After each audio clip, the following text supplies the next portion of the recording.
Bueno, en el día de hoy seguimos con nuestra serie en la carta de Pablo a los Romanos y para seguir brindando como una mejor idea acerca de lo que esta carta es, déjame recordarte simplemente que en el capítulo 1 Pablo le está hablando al hombre que no conoce a Dios o el hombre que dice no conocer a Dios porque como Pablo mismo explicó, todo hombre, todo ser humano sabe que existe un Dios y él simplemente niega la verdad que él conoce. En el capítulo 2 de Romanos, que pensamos cerrar hoy en la primera parte del versículo 1 al 16, Pablo le está hablando al moralista, ya sea al individuo que no cree en Dios o no sigue necesariamente ninguna religión, pero vive una vida más o menos moral y piensa que como él vive esa vida, él no necesita de Cristo o no necesita nada en su vida para alcanzar salvación.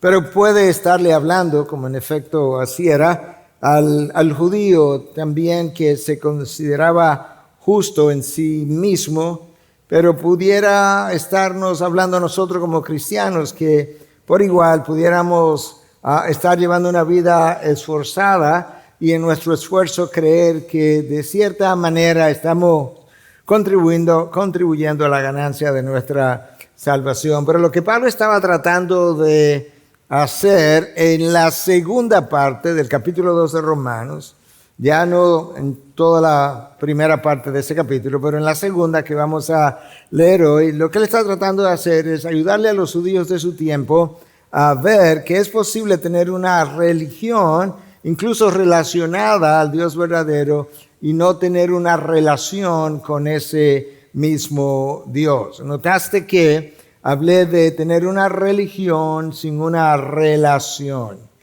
Dicho de otra forma, como veremos, el apóstol Pablo estaba tratando de dejarles ver y dejarnos ver al mismo tiempo que es posible tener una vida religiosa externamente sin una vida piadosa internamente. Que es posible tener una vida religiosa que impresiona a los hombres, pero no a Dios, o una vida que afirma lo que Dios ha revelado y mientras lo afirma, estar en rebelión con relación a la revelación de ese Dios. Y eso lo vamos a ver de qué manera Pablo lo desempaca para los judíos de su tiempo, pero igualmente si queremos hacer teología aplicada, yo creo que la mejor forma de hacer eso es ver todo lo que Pablo tenía que decir a los judíos de su momento, aplicarlo a nuestra vida si no tenemos una vida de continua obediencia. Y recuerda, o más bien anota que hablé de una vida de continua obediencia y no una vida de perfecta obediencia, lo cual es una imposibilidad. Pero una vida de continua obediencia implica que reconocemos que estamos en la carne, que fallamos y al mismo tiempo, como Martín Lutero nos invitaba, entonces llevamos una vida de continuo arrepentimiento, justamente porque el arrepentimiento es parte de mi obediencia.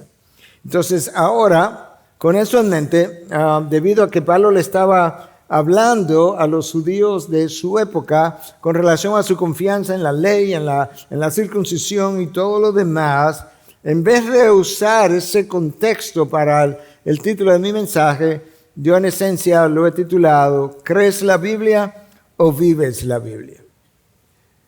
Cuando Pablo le habló a los judíos de su época se estaba refiriendo a la ley. En este caso, nosotros que estamos en esta época tenemos que hablar de si creemos la Biblia o vivimos la Biblia. Y con eso yo quiero invitarte a que leas conmigo del capítulo 2 de Romanos, del versículo 17 al 29. Es un largo pasaje, pero ese pasaje engloba una sola idea y por eso lo estamos haciendo de esa manera. Pero si tú, dice Pablo, que llevas el nombre de judío y te apoyas en la ley, que te glorías en Dios y conoces su voluntad, que apruebas las cosas que son esenciales, siendo instruido por la ley, y te confías en que eres guía de los ciegos, luz de los que están en tinieblas, instructor de los necios, maestro de los faltos de madurez, que tienes en la ley la expresión misma del conocimiento y de la verdad, tú pues que enseñas a otro, ¿no te enseñas a ti mismo? Tú que predicas que no se puede robar, robas. Tú que dices que no se debe cometer adulterio, adulteras. Tú que abominas a los ídolos, saqueas templos. Tú que te jactas de la ley, violando la ley de Dios, deshonras a Dios. Porque tal como está escrito, el nombre de Dios es blasfemado entre los gentiles por causa de ustedes. Pues ciertamente la circuncisión es de valor si tú practicas la ley. Pero si eres transgresor de la ley, tu circuncisión se ha vuelto incircuncisión. Por tanto, si el incircunciso cumple los requisitos de la ley, no se considerará su incircuncisión como circuncisión. Y si el que es físicamente incircunciso guarda la ley, no te juzgará a ti que aunque tienes la letra de la ley y eres circuncidado, eres transgresor de la ley. Porque no es judío el que lo es exteriormente, ni la circuncisión es la externa en la carne, pues es judío el que lo es interiormente, y la circuncisión es la del corazón por el espíritu, no por la letra, la alabanza del cual no procede de los hombres, sino de Dios. El versículo 17 que acabamos de leer hasta el 20, Pablo enumera todas las formas como el judío de su tiempo se gloriaba, se ufanaba de aquellas cosas que él había recibido como herencia. Y la primera cosa que Pablo menciona, por donde él inicia, es hablándole de que el hecho de ser judío mismo, ese hecho solo, ya era motivo para ellos de orgullo. Porque ellos entendían que si eras judío, pues tú eras descendiente de Abraham. Y que la mayoría de los hombres no podían decir cosas semejantes. Cuando Cristo vino, le enseñó que no había ninguna garantía de salvación en ser descendiente de Abraham. Y de hecho le enseñó más que eso. Le enseñó que es posible considerarse como hijo de Abraham, aun si tú no fueras judío. Y lo que quiero hacer ahora es tomar una sola ocasión, una sola de las enseñanzas de Jesús para que podamos ver de qué manera Jesús, que era del mismo tiempo de Pablo, está tratando de enseñarle cosas similares a aquellos judíos que le estaban escuchando. La narración de la conversación aparece en Juan 8 y te voy a ir leyendo versículos por separado. Versículos 32 y 33. Y conocerán la verdad y la verdad los hará libres. Ellos le contestaron, somos descendientes de Abraham y nunca hemos sido esclavos de nadie. ¿Cómo dices tú serán libres? Ahora, esta es una conversación, más bien es un diálogo entre Jesús y los judíos, y en esencia Jesús dice una cosa y ellos ripostan, por así decirlo, ellos contestan otra, y ahora ellos le están diciendo, ¿cómo tú vas a decirnos que vamos a ser libres si nosotros nunca hemos sido esclavos de nadie? Y tú puedes ver entonces lo que el orgullo es capaz de hacer, porque el orgullo hizo que los judíos olvidaran que habían sido esclavos de los egipcios por 400 años. Que habían sido esclavos por 350, 400 años de diferentes tribus durante el tiempo de los jueces. Que ellos habían sido esclavos de Asiria por años. Que habían sido esclavos de Babilonia por 70 años. Que habían sido esclavos de los griegos por otro número de años. Y ahora, en este tiempo en el que ellos están viviendo, eran esclavos de los romanos. Y sin embargo, ellos le dicen a Jesús, nosotros nunca hemos sido esclavos de nadie. Y así es el orgullo. La conversación de Jesús continúa, versículo 36 y 37. Así que, si el Hijo los hace libres, ustedes serán realmente libres. Sé que ustedes son descendientes de Abraham y sin embargo me quieren matar porque mi palabra no tiene aceptación en ustedes. Son descendientes de Abraham, Cristo es la simiente de Abraham y sin embargo ellos quieren matar a Jesús. Ellos le contestaron, Abraham es nuestro padre. Jesús les dijo, si son hijos de Abraham, hagan las obras de Abraham.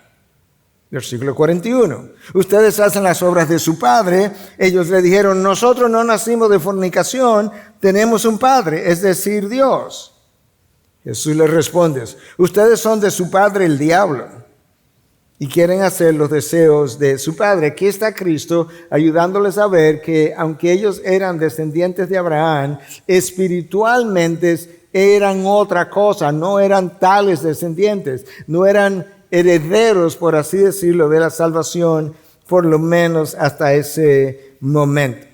No había garantía de que tu descendencia étnica te fuera a dar entrada al reino de los cielos, como no lo es hoy tampoco si tú eres hijo de Juan Calvino o de Martín Lutero o de Spurgeon. No hay ninguna garantía de ese tipo. La salvación requiere mucho más que algo externo, y es lo que Pablo está tratando de decirle. Por otro lado, el judío confiaba en la ley que le fue dada por Dios a través de Moisés. Pero en vez de considerar la ley como un privilegio y usarla para guiar su vida, ellos consideraban la ley como una garantía de la salvación. Es como aquellos de nosotros que hoy en día pensemos que nosotros estemos hablando con musulmanes y le digamos, no, nosotros tenemos la Biblia, estamos hablando con incrédulos y esta Biblia es mi garantía de la salvación. Bueno, no lo es. Y yo creo que cuando nosotros vemos el pasado de donde ellos vienen, probablemente vamos a entender mejor por qué Cristo le estaba hablando como les habló y ahora Pablo está haciendo algo similar. Déjame darte una cita de Miqueas 3:11 para que nosotros podamos ver la contradicción. Ellos tenían la ley. Sin embargo, Dios dice de ellos en Miqueas 3:11, sus jefes juzgan por soborno, sus sacerdotes enseñan por precio, sus profetas adivinan por dinero. Aquí están los líderes del pueblo de la ley, de la cual ellos se ufanaban. Y sus líderes estaban así de corrompidos, y aún esa situación de corrupción de parte del liderazgo, escucha lo que ellos dicen en el mismo versículo de Miqueas que te leí, de Miqueas 3. Y se apoyan en el Señor diciendo, eso es Dios. A pesar de estas cosas, a pesar de las condiciones de los jefes, los sacerdotes y los profetas, ustedes se apoyan en mí diciendo, ¿no está el Señor en medio de nosotros? No vendrá sobre nosotros mal alguno. Estando en ese estado de corrupción con relación a la ley, de repente ellos asumen que no va a venir ningún mal porque Dios estaba entre ellos. Y tú puedes ver que Pablo le está diciendo a los judíos exactamente algo similar. Ustedes se ufanan de la ley, pero violan la ley. ¿De qué les sirve? ¿Cuál es el beneficio de tal cosa? Escucha ahora la próxima acusación que Pablo trae. Por otro lado, el judío al que Pablo se refiere se gloriaba en Dios mientras buscaba su propia gloria. Los judíos se habían vuelto monoteístas. Dios les dio un monoteísmo. Ellos terminaron adorando dioses ajenos. Finalmente dejaron de adorar dioses ajenos, se volvieron a su monoteísmo y ahora pensaban que como ellos tenían un solo Dios, a diferencia de las tribus alrededor que eran politeístas, que eso por sí solo le traería salvación. Y aunque ellos eran monoteístas, ya no creían en dioses ajenos, sin embargo, habían hecho un ídolo prácticamente de todo. Habían hecho un ídolo del templo, habían hecho un ídolo de la herencia judía, de la ley misma, de la circuncisión, de sus títulos y de múltiples otras cosas por igual. Pablo le dice todo eso en el versículo 17 de forma resumida. En el versículo 18 ahora, Pablo les habla de que ellos dicen conocer la voluntad de Dios, y en gran medida así era, porque ellos tenían la revelación del Antiguo Testamento, pero conociendo la voluntad de Dios, violaban dicha voluntad. Lo hicieron antes de Cristo, lo hicieron durante el tiempo de Cristo, y esto es lo que Cristo mismo dice y que Juan registra en el capítulo 15, versículo 22. Le dice, si yo no hubiera venido y no les hubiera hablado, no tendrían pecado.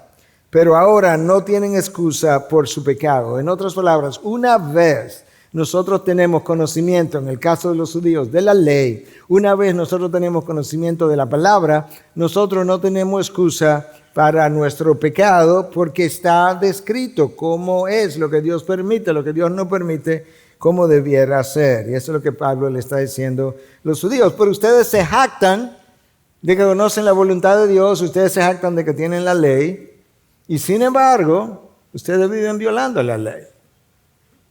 En el Antiguo Testamento, Dios, a través de su profeta Miqueas otra vez, le resumió en un solo versículo qué es lo que Dios requiere, en uno solo.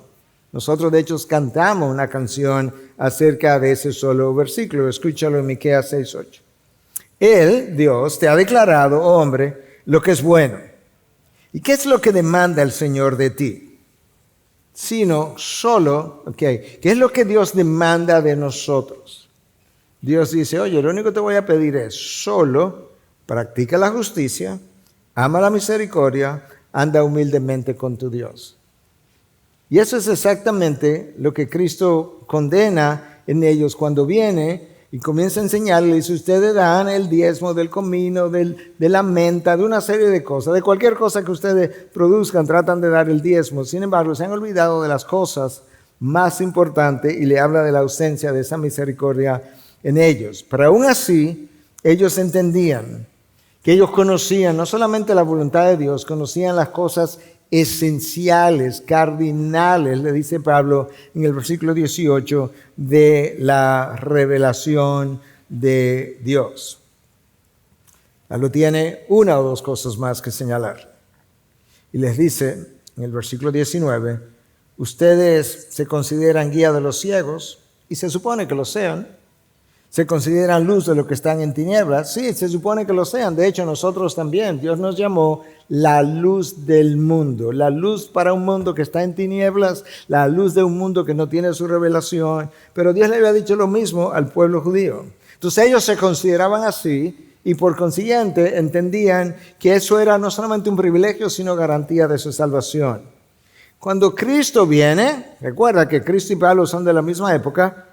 El martes anterior a su muerte, Cristo le habla de los ciegos que ellos son. Sin embargo, ellos se creían guías de los ciegos, le dice Pablo en Romanos 2:19. Escucha lo que Cristo le dice en Mateo 23, 16 al 22, y que estuvimos revisando el miércoles pasado aquí mismo. Hay de ustedes guías ciegos, porque dicen, no es nada si alguien jura por el templo, pero el que jura por el oro del templo contrae obligación. Insensatos y ciegos, ¿por qué es más importante, el oro o el templo que santificó el oro? También ustedes dicen, no es nada si alguien jura por el altar, pero el que jura por la ofrenda que está sobre él contrae obligación. Ciegos, porque ¿qué es más importante, la ofrenda o el altar que santifica la ofrenda? Por eso, el que jura por el altar, jura por él y por todo lo que está sobre él. Y el que jura por el templo, jura por él y por aquel que en él habita. Y el que jura por el cielo, jura por el trono de Dios y por aquel que está sentado en él. Los judíos, ahora, hablándole Pablo a ellos, Pablo les dice, ustedes se consideran guía de los ciegos, pero Cristo le está diciendo, ustedes son hipócritas y ciegos. Estaban más ciegos que los gentiles. ¿Por qué? Porque ciertamente los gentiles eran ciegos porque no tenían la luz, no tenían la revelación de Dios. El problema con los judíos era que ellos eran ciegos, pero tenían la luz. Ellos tenían la revelación de Dios, pero todavía eran ciegos porque sus ojos espirituales se habían cerrado. Si hubiesen estado abiertos, hubiesen visto la luz y no serían ciegos. Pero ahora, Cristo mismo los acusa de ser ciegos. Y siendo ciegos, se creían maestros de los faltos de madurez, como le dice Pablo. Y una más. Pablo le dice, ustedes dicen tener la expresión misma del conocimiento y de la verdad. Se ufanan de tener la verdad, de conocer la verdad, pero desobedecen la verdad. Tienen dos problemas. No obedecen lo que conocen y se glorifican de saber, o se glorían más que se glorifican, se glorían de saber lo que ellos mismos violaban. Conocemos la verdad, nos gloriamos en esto, que los gentiles no conocen la verdad, nosotros sí, pero gloriándonos en la verdad, violamos la verdad. Y como estas cosas quizás no eran tan fáciles de entender, Pablo, pienso yo, que quiso como aplicar sus enseñanzas y le hace entonces en los versículos que siguen 5 preguntas retóricas. Son retóricas no simplemente porque Pablo no esperaba que les respondieran, porque ciertamente no creo que le estaba esperando, porque él estaba escribiendo y ellos estaban en otro lugar, pero sí porque la respuesta a cada pregunta es afirmativa. Entonces, escucha lo que Pablo hace. 5 preguntas retóricas que están en el texto que leímos. Pregunta número 1. Tú pues, que enseñas a otro, ¿no te enseñas a ti mismo? Tú que dices tener el conocimiento de la ley. Como tú violas la ley, ¿por qué lo que tú le dices a otros que deben hacer, por qué no te lo dices a ti mismo, te enseñas a ti mismo para ver si lo comienzas a hacer? Eso me recuerda que estando en Estados Unidos, tuvimos un pastor que una noche, por una serie de circunstancias, dejó a su familia y uno de los ancianos que le conocía por años lo llamó. No era el tiempo como hoy donde todo era tan técnico, simplemente había una contestadora en la casa donde tú dejabas un mensaje grabado y él lo llamó. El pastor no tomó la llamada, pero le dejó un mensaje y le dijo: fulano, ¿por qué todas las cosas que tú has enseñado en consejería, por qué no te la hablas a ti mismo? Y al otro día él regresó a su casa. Yo creo que esto es lo que Pablo está diciendo. Tú pues que enseñas a otro, ¿no te enseñas a ti mismo? Y mira cómo el Señor Jesucristo, consciente de eso, y estando apenas todavía a 3 días de su crucifixión, ese día martes al que yo ya aludí, en Mateo 23, 2, 4, escucha lo que Cristo le dice. Los escribas y los fariseos se han sentado en la cátedra de Moisés. Ellos son los maestros, ellos son los que saben. De modo que hagan y observen todo lo que les digan. Cristo reconoció la ortodoxia de las enseñanzas de esta gente. O sea, Cristo reconoció que lo que ellos enseñaban salía de aquí. Pero no hagan conforme a sus obras, porque ellos dicen y no hacen. Eso es lo que Pablo está diciendo. Ustedes que son maestros, ¿por qué no se enseñan a sí mismos? Porque ustedes dicen y no hacen. Y Cristo dice: atan cargas pesadas y difíciles de llevar y las ponen sobre las espaldas de los hombros, pero ellos mismos ni con un dedo quieren moverlas. En otras palabras, les dan mandamientos, reglas pesadas a sus discípulos y luego ellos mismos no quieren hacer ningún esfuerzo, aun si fuera simplemente mover un dedo, para cumplir con las cargas que ellos imponen sobre sus discípulos. Y eso es lo que Pablo les pregunta. ¿Tú pues que enseñas a otro? ¿Por qué no te enseñas a ti mismo? Segunda pregunta, todavía en el versículo 21. La primera pregunta está en el versículo 21, primera parte. La segunda pregunta, versículo 21, segunda parte. ¿Tú que predicas que no se debe robar? ¿Robas? Con esa frase, aunque hay una multitud de aplicaciones posibles, pero quizás Jesús se estaba refiriendo a lo que estaba ocurriendo en el templo en esos días. Porque te hablé de la confrontación de Jesús el martes con los escribas y fariseos, pero el día anterior, lunes, a su crucifixión, Cristo está en el templo, está limpiando el templo por segunda vez, está tumbando las mesas de los cambistas y al final les dice: escrito está, de manera que esto está profetizado en los Salmos específicamente, mi casa será llamada casa de oración, pero ustedes la están haciendo cueva de ladrones. ¡Wow! Porque allí se vendían sacrificios, corderos, palomas, todo tipo de animales para los sacrificios. Y como el cordero, por ejemplo, tenía que ser perfecto, bueno, cuando tú llevabas el tuyo siempre le encontraban un pero. Tenían que venderte uno que ellos habían inspeccionado y encontrado perfecto. Eso sería una manera de Cristo, ¿verdad?, concluir de la manera que concluyó. Pero hoy en día, lo más probable es que ninguna persona que esté en una iglesia de sana doctrina, por lo menos, sea un ladrón en el sentido de entrar a una casa y robar en medio de la noche. Pero hay diferentes formas de robar. Y nosotros que decimos no robarás, que aprobamos el mandamiento, ¿verdad?, número 8 de no robarás, pudiéramos estar robando. Y un Pablo pudiera decir la misma cosa. Nosotros podemos robarle al gobierno con impuestos. Nosotros podemos robarle a Dios con nuestros diezmos y ofrendas. Nosotros podemos robar tiempo a quien me contrata por un número de horas al día y emplear un número de horas haciendo cosas para lo cual no me contrataron. Nosotros podemos robar salarios. ¿De qué manera?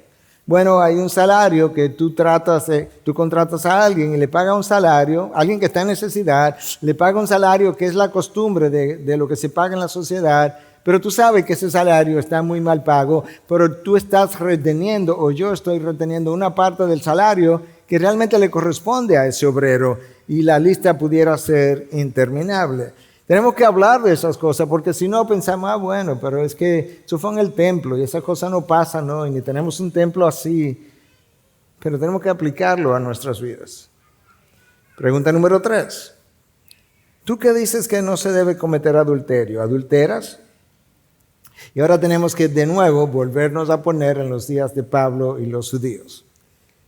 En la antigüedad había muy poco respeto por las mujeres, lo cual ha continuado lamentablemente en múltiples culturas hasta el día de hoy. Y por consiguiente, el hecho de adulterar era relativamente común, pero peor aún. Los judíos habían llegado a creer que el adulterio del hombre no era adulterio, no lo llamaban adulterio, literalmente hablando. Solo la mujer adulteraba. Y yo creo que eso es lo que explica en Juan 8, cuando a Cristo le traen la mujer que fue tomada en adulterio, ¿dónde está el esposo? Es como, come on. Ella no estaba adulterando ella sola. ¿Dónde está el marido? Bueno, no sería el marido, pero ¿dónde está el hombre con quien ella estaba? Esa clase de abusos. Yo creo que eso puede explicar la mujer samaritana que había tenido 5 maridos y estaba viviendo con alguien que no era su marido. No sabemos, ¿verdad?, de su trasfondo, de todo lo que pasó ahí. Pero como la mujer no tenía cómo ganarse la vida, eso contribuía, no era la causa, pero contribuía a los abusos y demandas que muchas veces los hombres hacían sobre las mujeres. Y ya ellos tenían desde el pasado una historia que era común entre los gentiles, pero no era común entre los judíos, o no se suponía que fuera. Y por eso ya al cierre del Antiguo Testamento, Dios le envía un profeta, el profeta Malaquías, y a través de Malaquías, Dios tiene como si tú lees Malaquías entero, de hecho te invito a que lo leas, porque es como un debate, por así decirlo, entre Dios y el pueblo. Así es que está construida la conversación de Malaquías. Yo te digo y tú me dices, yo te digo y tú me dices. Literalmente, creo que es interesante que lo puedas leer de una sentada. Entonces Dios le dice en un momento dado, ustedes vienen aquí al altar y me lloran y me lloriquean y me dicen, ya el Señor no responde nuestras oraciones. Y ahora Dios le dice, te voy a decir por qué. Si tú no sabes por qué, yo te voy a decir por qué. Es porque has sido desleal contra la mujer de tu juventud. Y no solamente eso, sino los abusos encima a la que ellas eran sometidas. Y ahora Pablo le trae la misma situación porque no había cambiado. Le dice, ¿tú qué dices que no se debe adulterar? Que es el mandamiento número 7, ¿adulteras? Pregunta número 4, versículo 22. ¿Tú que abominas a los ídolos, saqueas templo? Aparentemente, por la historia, algunos se daban a la tarea de ir a templos paganos, invadirlos y robarles. Ellos decían que estos templos eran una abominación. Sin embargo, eso no les impedía entrar a los lugares de abominación para ir y robarles. Me imagino que como lo justificaban eran, estos son ídolos, nos vamos a robar el oro, la plata que allí encontremos. Lo que Pablo está tratando de hacer es como, mira, como te confronté acerca de una serie de cosas que tú violas, que tú supuestamente, que tú crees y que tú has recibido en la ley, ahora te quiero como poner la cosa en términos prácticos y te hago preguntas específicas. Y la última de esas preguntas, la número 5, dice, tú que te jactas de la ley. Porque ese era el problema. Te jactas de la ley, pero de una ley que no cumples. Enseñas la ley, pero tú no la cumples. Enseñas a otro, pero tú no te enseñas. Tú que te jactas de la ley, violando la ley, deshonras a Dios. Es como tú me dices. Si cuando tú violas la ley, tú deshonras a Dios o no. Porque cuando deshonras la ley, deshonras al dador de la ley. Y lo que Pablo estaba tratando de decirle era, ustedes profesan el judaísmo por fuera, pero por dentro ustedes son una cosa muy diferente. No solamente lo dice Pablo ahora, pero años antes lo dijo Cristo de ellos. En ese día martes, anterior a su crucifixión, al que ya aludí, escucha, Mateo 23, 25 y 26.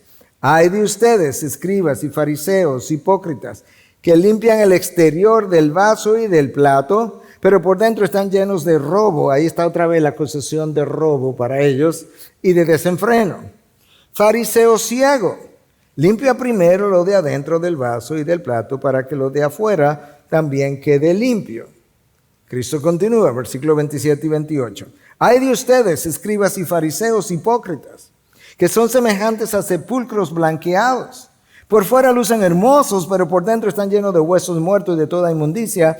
Así también ustedes por fuera parecen justos a los hombres, pero por dentro están llenos de hipocresía y de iniquidad. Ahí estaba el problema. Ahí estaba el problema en los tiempos de Jesús, ahí estaba el problema en los tiempos de Pablo, ahí estaba el problema en los tiempos del Antiguo Testamento. Ustedes tratan de ir al templo y de llevar a cabo todos los requisitos de la ley, de manera que ustedes son como vasos limpios por fuera, pero por dentro llenos de toda inmundicia e iniquidad, le dice Cristo. Lamentablemente, para el ser humano, a lo largo de la historia, la apariencia ha sido lo más importante. El qué dirán, lo que otros piensen, pero para Dios, la lealtad a Él, la devoción de mi corazón, lo que yo soy en mi interior es lo único que tiene valor para Él. Y como ya hemos dicho a lo largo de la serie Romanos, Dios no es engañable porque Él conoce todos mis pensamientos, conoce mis palabras impresionantes. David dice, ¿verdad?, que Dios conoce mis palabras antes de que ellas lleguen a mi boca. Cuando yo las pienso, ya Dios las conoce. Y a eso es que Él se está refiriendo. Yo sé lo que ustedes son por cómo lucen por fuera, pero por dentro ustedes son otra cosa. Y es exactamente lo mismo que Pablo está tratando de traer a su colación. Ahora, habiéndole hablado a los judíos en los primeros versículos de las cosas que ellos se ufanaban, habiéndole ahora ilustrado con preguntas lo chocante que resultaba, ¿verdad?, lo contradictorio que resultaba que ellos defendieran una cosa y luego la violaran, o afirmaran una cosa y luego no la cumplieran, Él les dice en el versículo 24, déjame decirte cuál es el problema. O sea, cuál es el daño que ustedes han traído, no solamente a ustedes, sino más allá. Es como, déjame enseñarte el daño que han traído al nombre del Dios que le dio la ley. Versículo 24. Porque tal como está escrito, o sea, esto que yo voy a leer ya se dijo del pueblo anteriormente. Por eso es que dice, porque tal como está escrito, el nombre de Dios es blasfemado entre los gentiles por causa de ustedes. Wow. ¿Qué es lo que Dios está diciendo? La idea que el otro se forma de Dios, el que no conoce a Dios, el que no lee su revelación, la idea que él se forma es la del Dios que él ve que nosotros modelamos, por así decirlo. Por eso Dios nos dice a través de Pedro en el Nuevo Testamento que nosotros somos, tú conoces el texto, que nosotros somos un linaje escogido, que nosotros somos sacerdocio real, que nosotros somos nación santa, y luego nos dice para qué. Comprados, ¿verdad?, para que nosotros proclamemos las virtudes de aquel que nos llamó de las tinieblas a su luz. Se supone que tú y yo, que hemos sido comprados, conocemos a un Dios que nos ha dado forma, nos ha salvado, está tallando su imagen, regenerando, redimiendo la imagen de Cristo en nosotros. Y se supone que yo debo salir, una, a proclamar y dos, a reflejar la imagen de ese Dios. Pero si yo lo hago de mala manera, por estas contradicciones que Pablo estaba hablando, entonces la imagen que otros se forman del Dios del pueblo de Israel estaba en descrédito y Dios dice, eso es un problema y no pequeño. Con razón dice Daniel Doriani en su comentario sobre el libro de Romanos, escucha lo que él dice con relación a esto que acabo de decir y del versículo 24 que leímos. Todos los cristianos, pero especialmente los pastores y otros líderes, ahí estoy yo, tienen la habilidad de traer honor, o vergüenza, al nombre de Dios. Cuando nuestra luz brilla, el Padre es glorificado. Cuando nuestras prácticas contradicen lo que predicamos, nosotros invitamos a quienes nos observan a deshonrar a Dios. En el Antiguo Testamento, en ocasiones Dios disciplinó a su pueblo con la intención expresa no solamente de que ellos aprendieran y cambiaran, sino también con la intención de que los vecinos que habían visto a su pueblo comportarse de la forma que se comportaran, no llegaran a la conclusión errónea de que este Dios de los hebreos realmente le importa poco la inmoralidad de su pueblo. Otras veces, Dios trajo bendición a su pueblo a pesar de que ellos no se merecían la bendición, para que quede claro que Él es un Dios que promete y que cumple versus un Dios que promete pero no cumple, un Dios infiel. Y esa es la razón por la que Dios le habla al pueblo a través del profeta Ezequiel. Cuando Ezequiel estaba en el exilio con el pueblo, un exilio que ellos estaban sufriendo precisamente por causa de su indisciplina y de su desobediencia. Y escucha lo que Dios dice en Ezequiel 36, 22. Por tanto, dile a la casa de Israel, así dice el Señor Dios, no es por ustedes, casa de Israel, que voy a actuar, sino por mi santo nombre que han profanado entre las naciones a donde fueron. En otras palabras, yo los voy a regresar a la tierra prometida, 70 años después, cuando se cumplan los 70 años, pero yo quiero que ellos entiendan, Ezequiel, yo quiero que ellos entiendan, que cuando yo haga eso no es a causa de la casa de Israel, que no tiene nada que ver con ellos, que ellos no se merecen esto. Yo lo voy a hacer por mi santo nombre, que han profanado entre las naciones a donde fueron. Como yo prometí, yo cumplo. Mi nombre está en juego, por lo menos la reputación de mi nombre, y yo voy a cumplir, no porque ellos lo merezcan, sino para levantar mi nombre. Dios ha demostrado desde el Antiguo Testamento el ser quisquilloso, por así decirlo, la integridad de su nombre. Lo demostró cuando nos dio los 10 mandamientos. Tomó uno y lo dedicó a cuidar su nombre. No tomarás mi nombre en vano. Pero luego lo demostró en la práctica. Cuando los hijos de Aarón, ustedes conocen la historia también, cuando los hijos de Aarón ofrecieron un sacrificio que Dios no había ofrecido, Dios los quemó en el instante. Estaban adorando al Dios verdadero, pero estaban adorando al Dios verdadero de una manera que Dios no había autorizado, y Dios les quita la vida. Fuego llovió del cielo, y Aarón va donde Moisés y le pregunta, ¿qué fue? Ayer, en el día de ayer, literalmente hablando, esos 2 hijos míos y yo fuimos consagrados al Señor, y hoy me los quitó, me los quemó de esa forma, de repente. Y Moisés le dijo, tú sabes lo que el Señor dijo, que entre los que se acercan a mí, yo seré tratado como santo. Porque yo no quiero mi nombre maltratado. Cuando Moisés desobedeció, y hizo un arranque de ira delante del pueblo, Dios le dijo exactamente la misma cosa. Dijo, no vas a entrar porque delante de mí yo seré tratado como santo, y Moisés no lo trató de esa manera. Entonces ahora tú puedes ver lo que Dios está diciéndole al pueblo cuando le dice, el problema es que por la manera que ustedes se han comportado, ustedes han profanado mi nombre entre los gentiles. Ahora, nosotros hemos hablado de la confianza que los judíos habían puesto en su herencia de ser descendiente de Abraham y en la ley de Moisés. Su herencia étnica y su legado en la ley.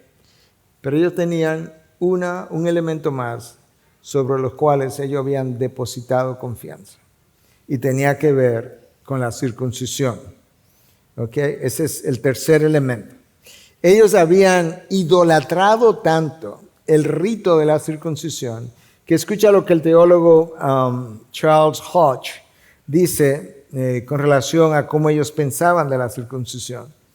El rabino Menachem, en su comentario sobre los libros de Moisés, dice que nuestros rabinos han dicho que ningún hombre circuncidado verá el infierno.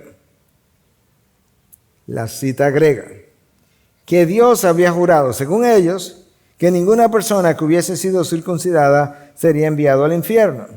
Y luego que Abraham estaba sentado afuera en la puerta del infierno para no permitir que ningún hombre circuncidado entrara a aquel lugar. ¿What? ¿Qué? Tú puedes ver hasta dónde un pueblo puede tomar una idea, distorsionarla y crear algo completamente contrario a lo que Dios había dicho. Por tanto, judío, descendiente de Abraham, circuncidado, poseedor de la ley, todos vamos a entrar. Y Pablo está diciendo, no. Pablo comienza a decirle en los versículos que quedan, hey, si tú estás circuncidado y no cumples la ley, eso no te vale de nada, en lo absoluto. Y el gentil que no está circuncidado, si él es cumplidor de la ley, es como si él estuviera circuncidado. Déjame darte estas tres enseñanzas como con relación a la circuncisión y que Pablo estaba tratando de comunicarles. Enseñanza número 1, se desprende del versículo 25. La circuncisión solo tiene valor si tú vives en obediencia a la ley. De lo contrario es inservible. Eso está en el versículo 25. Pues ciertamente la circuncisión es de valor si tú practicas la ley. Pero si eres transgresor de la ley, tu circuncisión se ha vuelto incircuncisión. La circuncisión les fue dado como señal del pacto. Dios había hecho un pacto con ellos. Pero el pacto presuponía obediencia a la ley. De hecho, un solo capítulo de Deuteronomio te puede convencer. Deuteronomio 28, tú lo puedes leer. Si tú haces esto, y tú haces esto, y tú haces aquello, yo te voy a bendecir de esta manera, de aquella manera, tus ganados se multiplicarán y Dios le da una serie de bendiciones. Pero si tú no haces eso, entonces estas son las consecuencias que vendrán sobre ti. La circuncisión fue dada como señal del pacto para que ellos recordaran que Dios había entrado en un pacto con ellos y como recordatorio de que ellos tenían dentro de ese pacto una obligación con ese Dios. Solamente, en nuestro caso, nosotros no nos circuncidamos, pero tenemos un bautismo.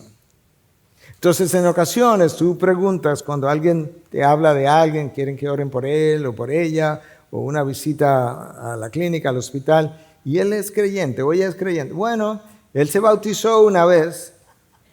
Esa no es la pregunta. Porque eso es lo mismo que la circuncisión. Ahora, se supone que el bautismo es una señal de algo o de una realidad interior que no se puede ver.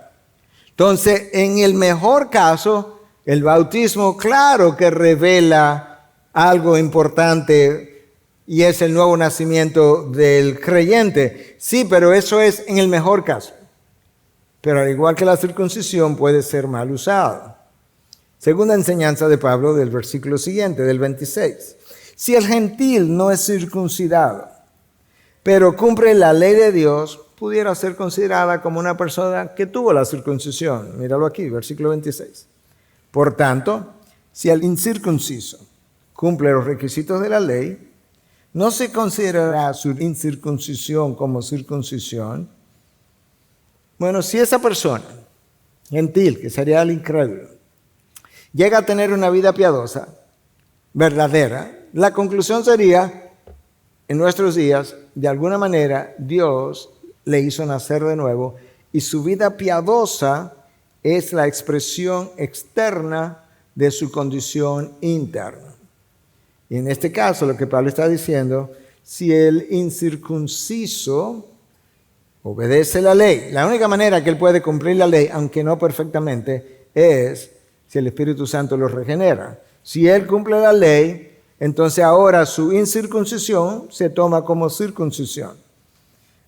Al final, Pablo le va a hablar de qué tipo de circuncisión. Tercera enseñanza se desprende del versículo 27.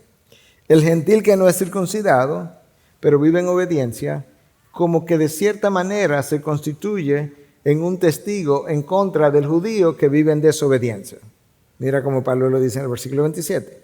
Y si el que es físicamente incircunciso guarda la ley, no te juzgará a ti, que aunque tienes la letra de la ley y eres circuncidado, eres transgresor de la ley.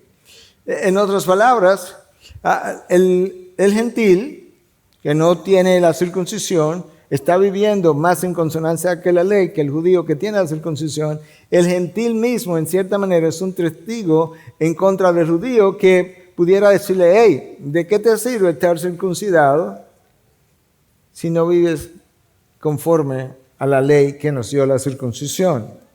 Eso es como similar en ocasiones que yo he estado en un círculo de personas y alguien le ha dicho, yo no sé por qué él o ella siempre iba diciendo que yo esto, que yo no lo otro, porque en realidad yo vivo mejor que él o que ella en términos de obediencia. Yo no sé si eso es verdad o no, pero es como la misma idea. Entonces, de estas tres enseñanzas que Pablo les da con relación a la circuncisión, Pablo establece dos conclusiones que están en los últimos dos versículos del texto. Conclusión número 1. No es judío el que lo es exteriormente.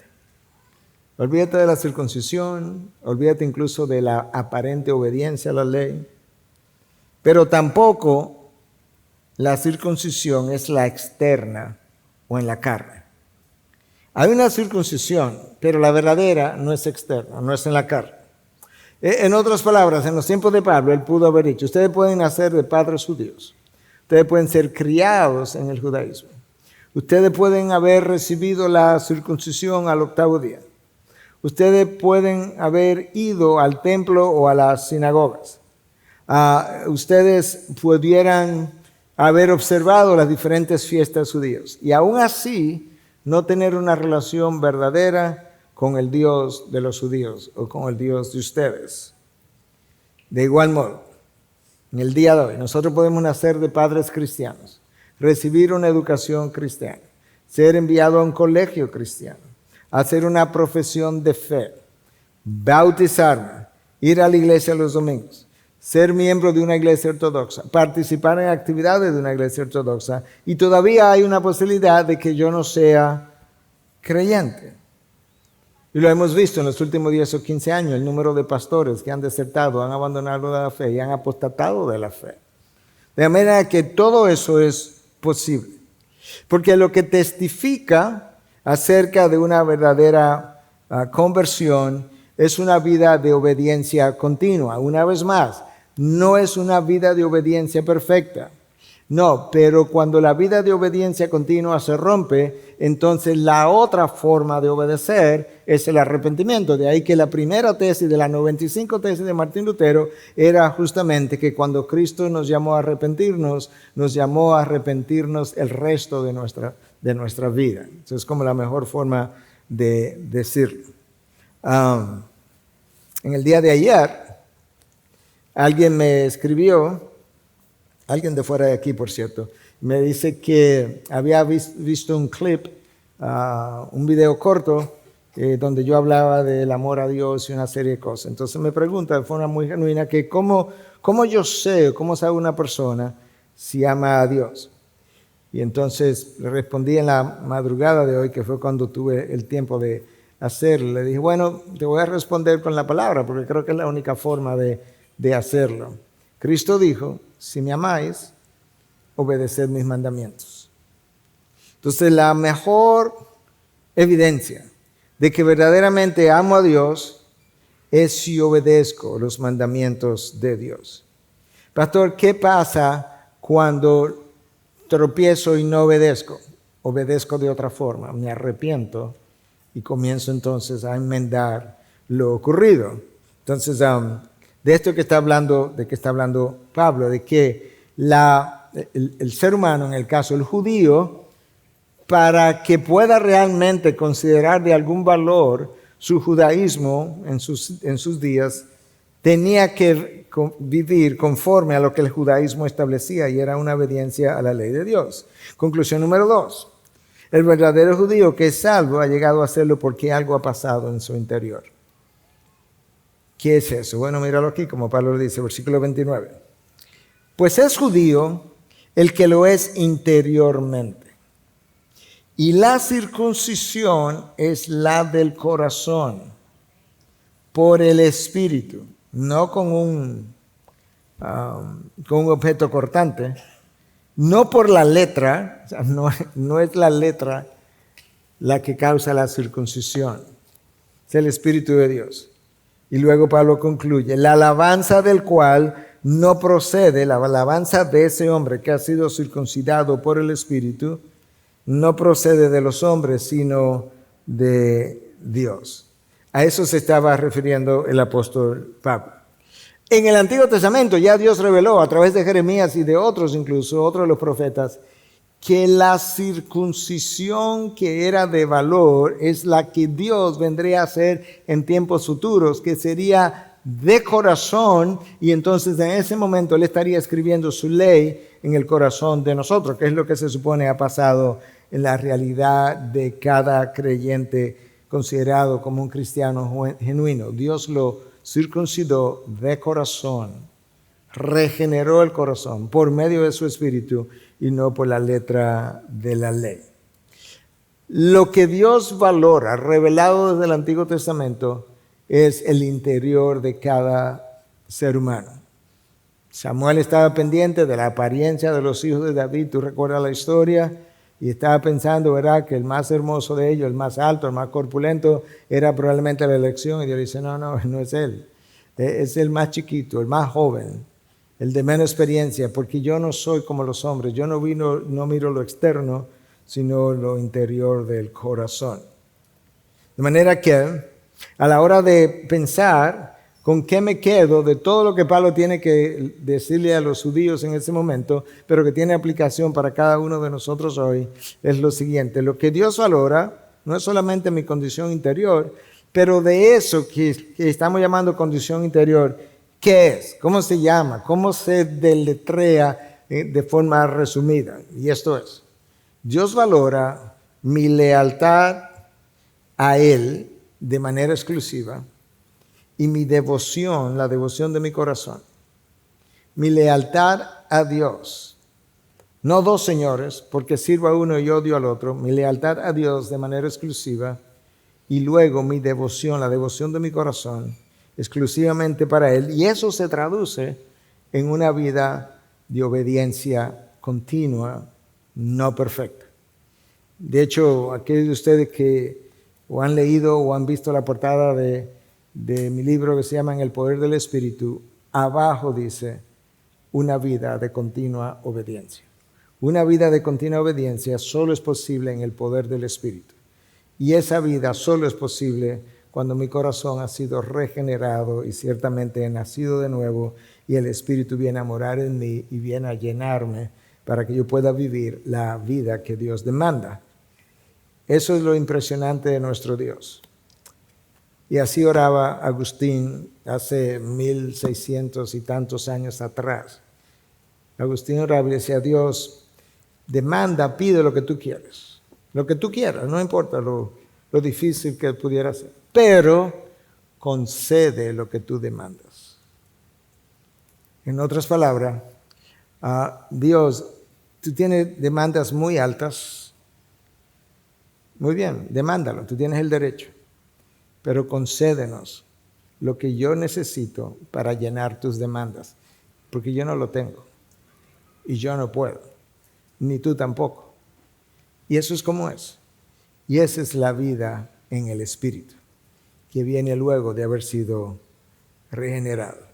Vivimos en la carne, pero como leía en el día de ayer, creo que fue una cita, creo que de John MacArthur, decía que estamos en la carne, pero recordemos que cuando se nos dijo la carne es débil, que eso fue una advertencia y no una licencia para pecar. Yo creo que eso es un buen recordatorio, porque a veces decimos, bueno, que la carne es débil, sí, pero no es la justificación, es la advertencia para que luego no necesites justificar algo como Dios no me ha mandado, ordenado en su palabra. Que Dios tome esto y nos ayude a reflexionar y nos ayude a vivir en el poder de su Espíritu para su gloria, y que mi obediencia pueda hablarle a otros de que es posible vivir en obediencia cuando Dios concede lo que nosotros requerimos en la debilidad de la carne. Padre, gracias.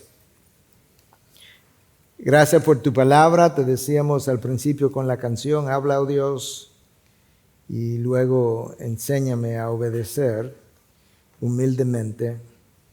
Tú nos enseñas por tu palabra, pero nos empodera para obedecer por tu Espíritu. De manera que sé con nosotros, ayúdanos a reflexionar aún más cuando cantemos para cerrar, y bendito sea tu santo nombre y gracias por tanta gracia que me has concedido a mí mismo de manera personal a lo largo de los años, a través de las altas, las bajas, los tropiezos y los éxitos, si pudiéramos decir. Y gracias también porque eso es una gracia que tú concedes a todos tus hijos hasta que entremos en gloria. Y aún después continuaremos necesitando de tu gracia para vivir hasta la eternidad. En tu nombre, Jesús. Amén. Amén. Gracias por acceder a este recurso. Espero que haya sido de gran bendición para tu vida. Te sugiero que te suscribas a este canal de forma que tú puedas recibir notificación la próxima vez que hayamos subido un nuevo recurso que pueda servirte de instrucción y bendición.